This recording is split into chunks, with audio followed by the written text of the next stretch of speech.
What's up, internet? I feel like we just recorded this video. Wow, that's weird. Yeah.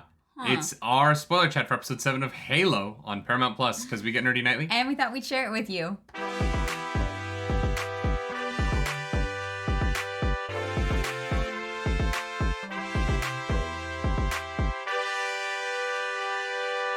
That is right. We recorded this whole video and then our computer blue screened and we lost it. Yep, the whole thing. We hit stop record and we were like, nice, and then doom. Yeah, and so what sucks about that is I don't want to talk about this episode again. Yeah. Because I don't like it. Yeah, we don't like it. But here's the thing: we don't need to go through all the beats of it. If you're watching the spoiler chat, you've seen it.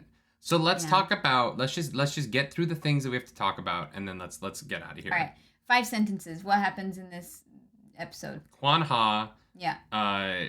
Meets the witches of Dune, and she becomes the Kwisatz Haderach. Soren teleports around the galaxy back and forth to somehow. I don't know. It doesn't matter. It's stupid. Kwan Ha fights Master Chief in Dreamland until she cries, and then because she cries, Chief takes her to the soul of her father, who tells her that she's the protector who's going to lead John to the portal that I'm assuming takes him to Halo. And then they go to the hydrogen place from the first episode where they have a just absolutely absurd action sequence where Soren and Kwan Ha take out Venture and all of his men while hiding in a safe that has holes in it. Yep. I don't know if you can tell. I don't like this episode. And now I don't like the show again. We're back. They almost had me. We're like, oh. The last 2 weeks I was on board, and then this is this was bad. It was very, very bad. It is nonsensical. It does not feel like it fits with the Halo show itself. And that's it for me. I think you should talk about what you brought up at the start. Yeah, I will. Last time we recorded about science. There's been this conversation in nerddom for years about Star Trek is science fiction and Star Wars is science fantasy, and how those are different things, kind of fundamentally, right? In how they approach their technology and about, speculative fiction. And Halo is science fiction to me.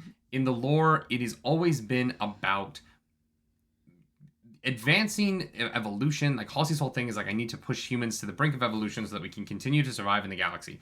But it is technological. Even the stuff with the Forerunners feels like magic, but it is their technology. This episode, and up until then, now this show has been science fiction, right? This episode was like, oh no, this is science fantasy. Kwan Ha is the prophet protector who's going to lead. Like it's prophecy and it's witches and it's spiritual drinking of the water that was fire. And that Fireball whiskey. I'm wearing a Star Wars shirt right now. I love science fantasy. Yeah. But science fantasy has to be consistent, and this show is now anything but consistent. And my biggest problem with this episode is that we have been on this 6-episode journey up until now, where the Keystone and the bigger Keystone are going to lead John to Halo. Yes. And at the end of last episode, leads John and Makee to Halo, right? Yeah. We've seen that. And now we also have a prophet with a portal that's going to lead John to Halo. And I'm like, why do we have so many MacGuffins? Yeah, it doesn't make sense. And they do feel like 2 separate shows. Yeah, they don't coincide at all. And I said before, if you took Kwan Ha and her storyline out of Halo, it really wouldn't make any kind of a difference to John's story, right? Yeah. There's nothing there that adds anything to it. And as a watcher, I am concerned about John. I am concerned about the fate of the universe because the Covenant is going to come and kill everybody. I do not give a crap about Madrigal. Yeah. I'm sorry. The people there, sure, they're not free at the moment, but they're gonna be dead if the Covenant comes around. So what? Well, now they are free, right? Because apparently you can just wipe out an army with one man. Well, because that's the thing. Because apparently Soren is the Terminator.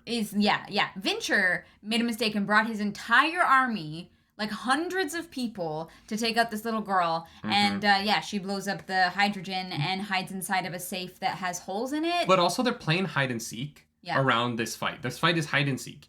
But they're shooting guns, and like Yeah. there's so much noise happening the whole time that Yeah. you would know where Soren is at any moment. Exactly. But they're pretending they're like, oh no, he's like, they're playing it like he's Batman. Yeah. But it is outdoors in bright sunlight in an area where they have him outnumbered 100-1. Well, and here's the thing: if there were no like gunshots, right? If Soren was Being like stealthy. Batman, Yeah. and stealthily like taking out soldiers without guns, without making noise, it would make more sense. But because they're shooting at one another, this plant is not very large. We have seen basically the entire scale of it, and so it makes no sense that the people aren't hearing exactly where the gunshots are going for, and all of them are rushing towards this one spot. Like it doesn't make any sense. And Kwan Ha just crawls through a tunnel that from the outside looks like it's like 15 feet away, and then once she gets in it, she's like very confused as to where to go. She's going like it is a 5,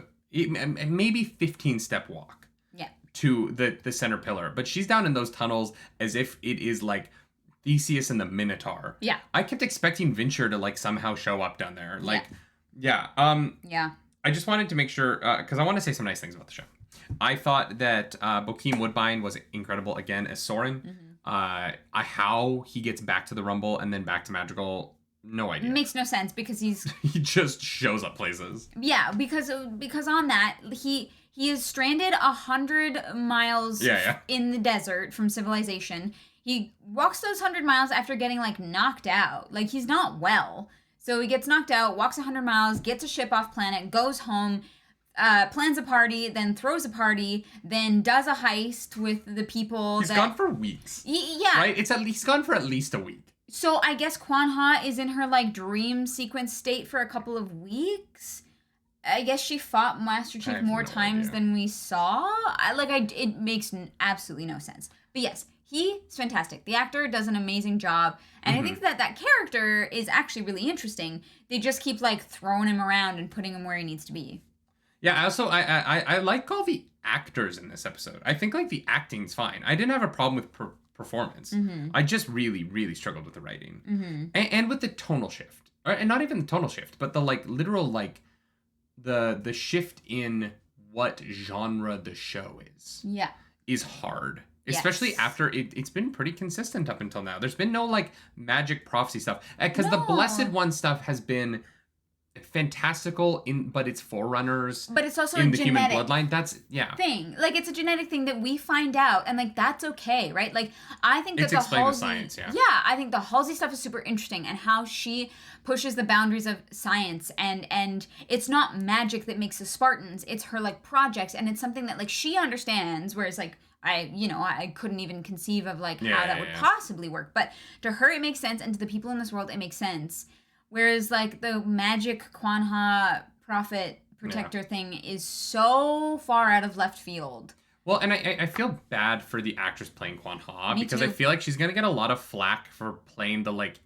It's going to be like Anakin in Phantom Menace. You know what I mean? I'm worried it's going to be more like Rose in The Last Jedi. Yeah, it's not her fault. She was given a steaming pile of garbage, and she's trying to make do with what she's got. Yeah, and it's just that it's so unrelated. Yeah. And every time this whole episode is cut away to her, but like every time it cuts away to her, I don't know, y'all. I'm really struggling with Halo. I liked the last 2 episodes.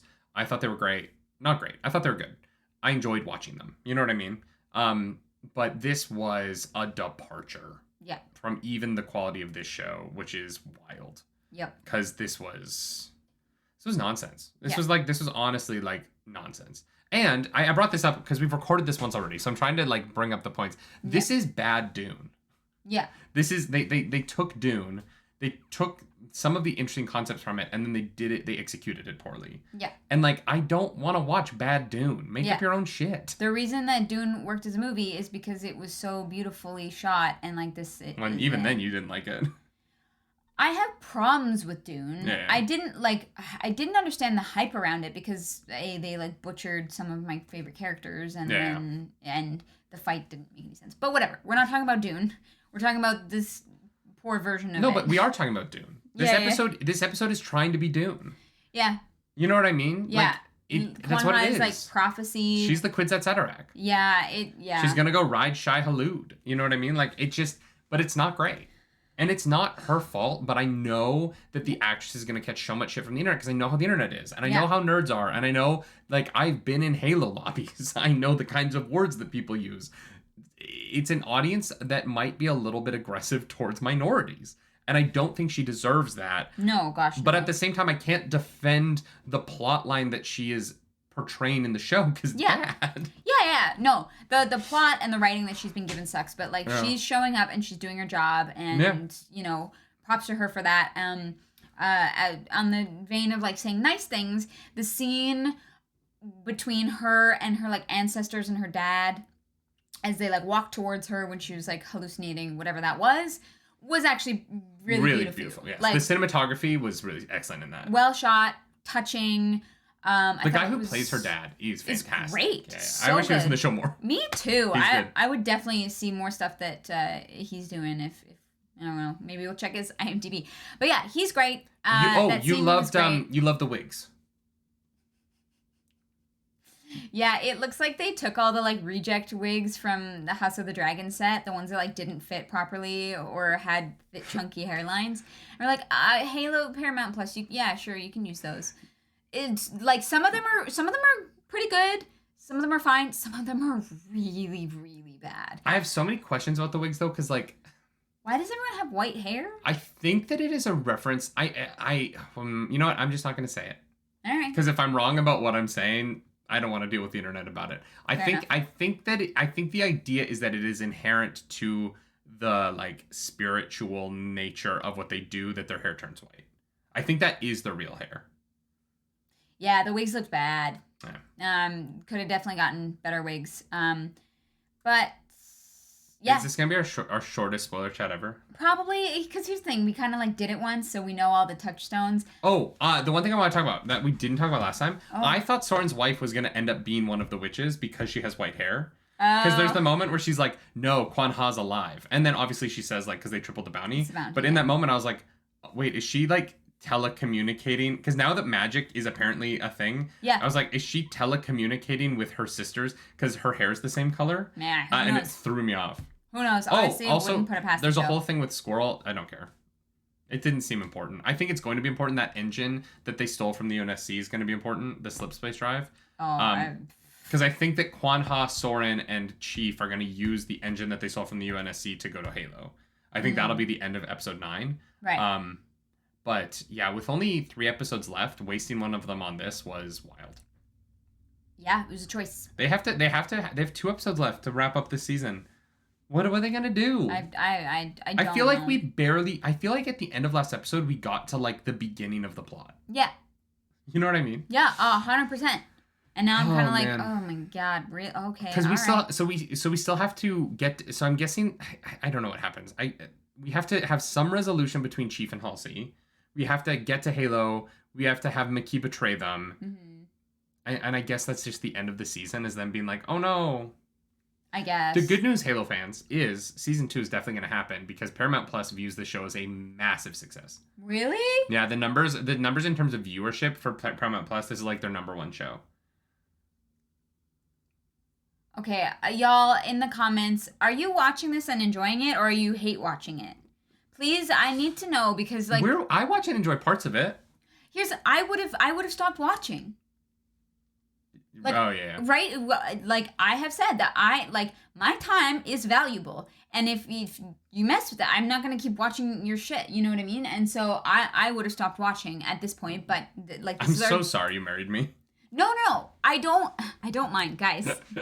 If my job is watching mediocre TV sometimes, no, my life is so hard. But I'm just saying, like, if I was your average viewer and I threw this on, I would not stick with it through to the end. So this episode would have killed it for me. If we weren't doing the spoiler chats, this would have been the episode where I stopped. Yeah, I'm not gonna lie. Because I don't care. And now we have to come. Now Chief has to come back to fulfill prophecy, whatever. Yep. If you like this video, like and subscribe to the channel. If you don't, hit the dislike button. I wish I could dislike this episode. Do you think I probably can. There's probably a rating system or something. Do you think streaming services will have like a like-dislike ratio at some point? Netflix does. Do they? Yeah, because they had the 5-star system, and then the 5-star system became the like or dislike, and now they have like, dislike, and super like. And so the joke is that they're going to keep adding things until they get back to a 5-star system. Oh, yeah. But it's just going to be like super duper like, super like, dislike, and uber. Hate. Yeah. Loathe entirely. Or no, they'll add mid. They'll add mid as one of the options. Oh my god. Leave me comments down below. The algorithm god, hungry, all that nonsense. Or just comment mid. Well, I'm going to prophesize that you did not watch to this point, though. If you did, tell us your favorite thing about Halo that they've gotten wrong for the show. If you... We're not usually this negative, but like, God, this was a bad episode of television. Yeah. If you want to follow us on the internet, you can. I'm at Nerdy Nightly. I'm at Claris Polaris. As always, y'all do something nerdy tonight. Bye. Bye.